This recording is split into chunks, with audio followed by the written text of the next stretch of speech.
ছুটি আমার মেয়ে।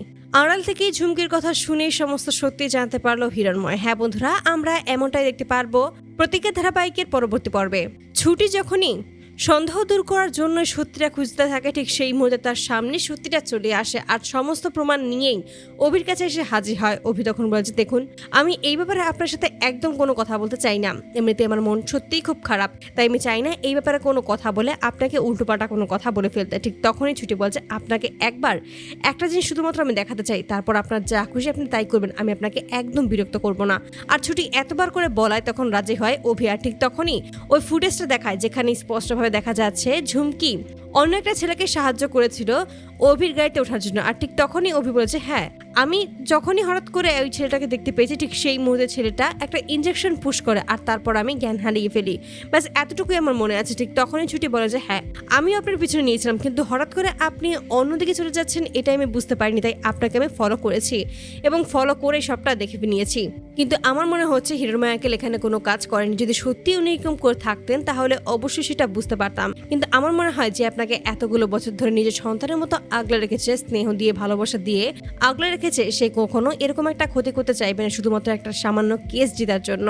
আমার মনে হচ্ছে এখানে ওই রুমা এবং রুদ্রপ্রসাদের কোনো চক্রান্ত রয়েছে আর তার জন্যই এই ঝুমকি এভাবে ওকে সাহায্য করেছে।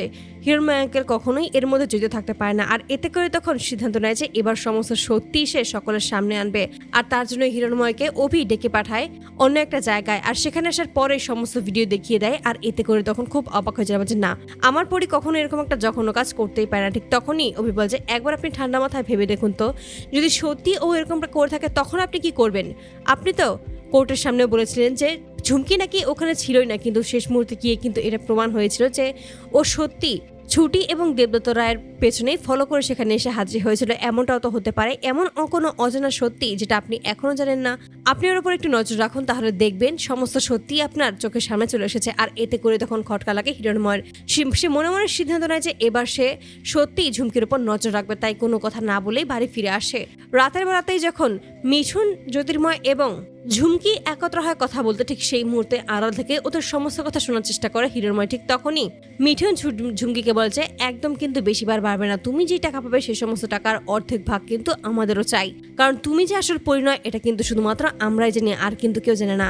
যদি সত্যি জেঠু একবার জানতে পারে যে তুমি আসলে পরিণয়, তাহলে তোমার কি হবে একবার ভেবে দেখেছো? ঠিক তখনই ঝুমকি ক্ষিপ্ত হয়ে যায়, মনে মনে বলছে, এই হলো আরেকটা বিপদ।